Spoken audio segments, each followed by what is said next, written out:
¿Cómo estás? Qué gusto saludarte. Vamos a seguir platicando acerca de esta reforma constitucional 2014, febrero de 2014, que como recordarás en los comentarios previos te explicaba que es el asidero, es el soporte, es el basamento del gobierno de coalición. Sin embargo, en esa reforma hay algunos otros temas que comentábamos en la ocasión anterior que vale la pena que también tomemos nota de ellos, porque apuntan hacia el cambio de régimen. Entonces, tenemos cambios constitucionales de la reforma política de 2014 y estos cambios constitucionales de 2014, digamos, dicho de manera breve, los podemos agrupar en tres diferentes bloques. Déjame decirte el primero. En el caso del primer punto es que a partir de 2018, del próximo gobierno electo, independientemente de que el presidente de la República opte o no por el gobierno de coalición, será necesario que ratifique a secretarios de su gabinete. ¿Cuáles y en qué órganos se hace la ratificación? De conformidad con el artículo 74, fracción tercera de la Constitución, se tendrá que ratificar al secretario de Hacienda en la Cámara de Diputados.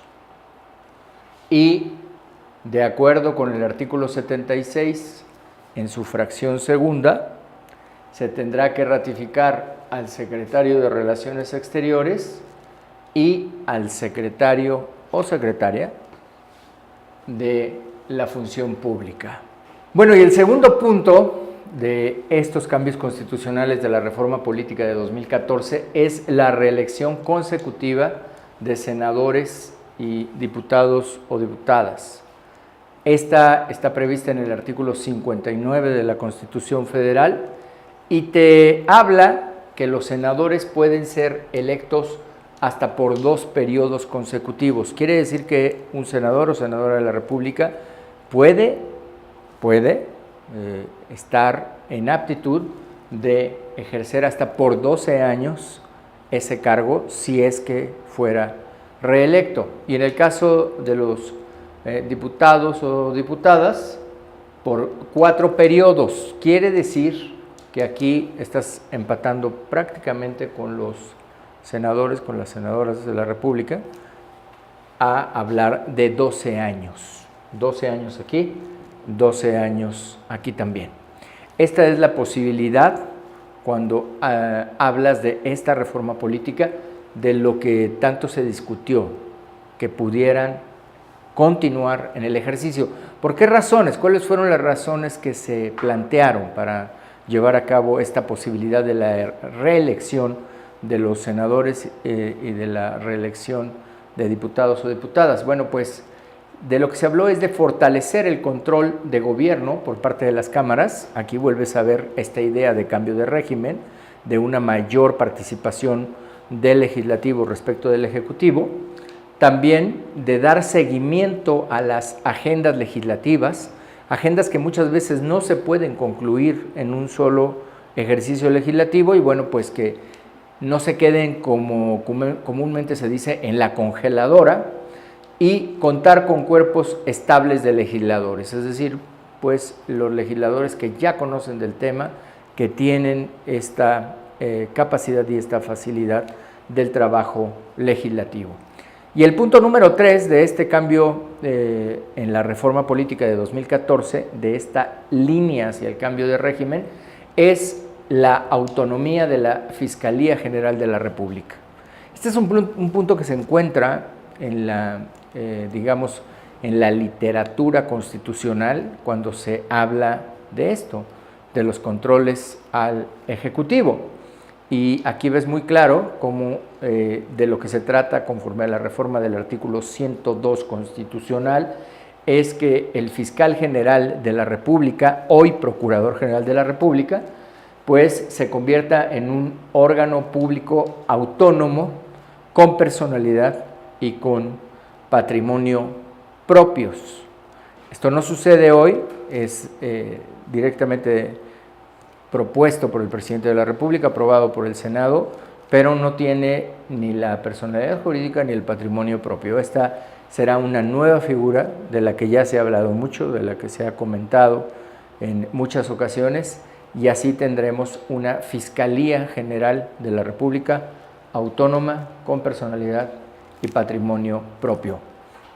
Y bueno, decirte que dentro de esto, dentro de esta tarea de la creación de la Fiscalía General de la República, el Senado de la República volverá a jugar un papel muy importante, relevante, conforme a lo establecido en el artículo 76, en la fracción 13ª, cuando te dice es facultad exclusiva del Senado integrar la lista de candidatos a la Fiscalía General del Estado y finalmente nombrar al fiscal general. El nombramiento tiene que ser con la aprobación del Senado de la República. Este es pues algo de lo que nos comprometimos contigo a poder platicar el día de hoy, a explicarte, además del gobierno de coalición, de estas reformas que se plantearon en el 76, fracción segunda, y en el artículo 89, fracción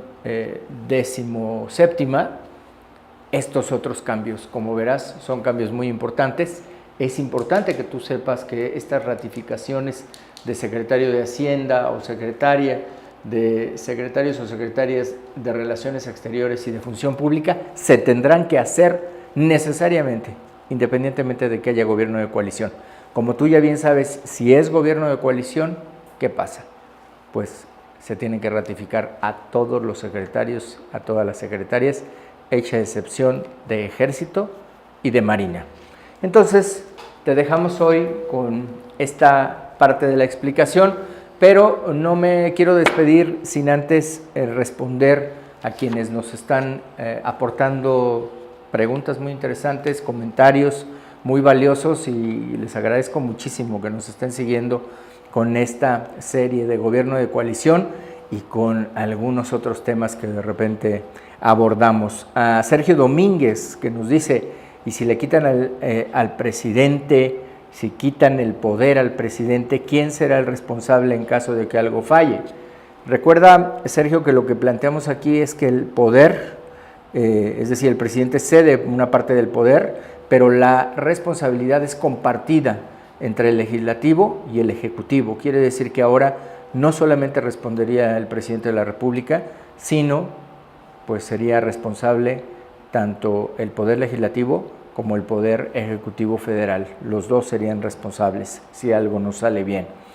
Pepe Vargas, que nos dice, un gobierno de coalición conformado por la derecha e izquierda no va a funcionar. ¿Qué pasaría si una de las fuerzas no quiere impulsar un tema común?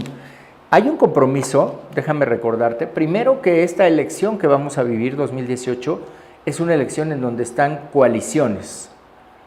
No va ningún partido solo, son coaliciones, y en las coaliciones hay partidos que tienen diferentes ideologías, cuando menos en dos de estas coaliciones. Entonces, de lo que se trata es de construir una agenda legislativa común, y esa agenda legislativa se tiene que cumplir porque hay un seguimiento de los temas. O sea, no es si una de las fuerzas políticas no la quiere cumplir o no, porque tú presentas un programa y el programa lo aprueba el Senado, y una vez que se aprueba ese programa, se convierte en un Plan Nacional de Desarrollo que se tiene que evaluar y dar seguimiento de manera puntual. Así que no tengas duda que se tendrían que cumplir con los temas, y si una fuerza política ya no quisiera estar en la coalición, ese ya sería un tema distinto que se tendrá que resolver conforme el propio convenio de coalición que se presenta también para aprobación del Senado. Bueno, y después Monse Sánchez, que nos dice, ¿habrá jerarquías entre los integrantes del gobierno de coalición? Pues no, realmente son el presidente de la República, los secretarios y secretarias como los conoces hoy, y solo hay una figura adicional que es el jefe de gabinete, que puede ser el propio secretario o secretaria de Gobernación y que tiene la función de ser enlace, como lo hemos visto en otras de las pláticas, entre el Senado y la Cámara de Diputados. Esa es la única diferencia, pero no hay otras jerarquías. Luis Ángel Muñoz, gracias Luis Ángel, dice, al tener más integrantes el gobierno, ¿habrá más presupuesto? No son más integrantes, básicamente son los mismos integrantes, son los secretarios, las secretarias, tal cual como lo conoces ahora. La diferencia, déjame comentarte, la diferencia es que todos tendrán que ser ratificados por el Senado. Todos tendrán que ser ratificados por el Senado de la República, pero no cambia, la estructura no se vuelve más onerosa, digamos. Eso no sucede. Y comentar con ustedes también que recibimos propuestas, como por ejemplo de Héctor Lagunes en Veracruz. Muchas gracias, Héctor, por tu participación. Él está aquí hablándonos de modificar la ley de coordinación fiscal para que llegue mayor presupuesto a los estados y municipios. Yo coincido contigo, yo creo que hay que buscar revisar esta ley de coordinación fiscal porque hubo a muchos de los estados que se les afectó gravemente en las participaciones federales, por una u otra razón. Pero yo creo que esta fórmula tenemos que revisarla porque no está siendo en este momento lo equitativa que requiere, además no está sirviendo para el impulso al desarrollo nacional como debiera estar su planteamiento o su razón de ser. Y a Ibarra Cisneros de la Ciudad de México nos dice, hay que impulsar el desarrollo de talentos mexicanos en todas las ramas del conocimiento, y estamos totalmente de acuerdo contigo. Mentefactura, emprendedurismo, por supuesto que el talento y la tarea del conocimiento es fundamental. Estamos hablando hoy de esto, que hay que desarrollarlo con toda fuerza.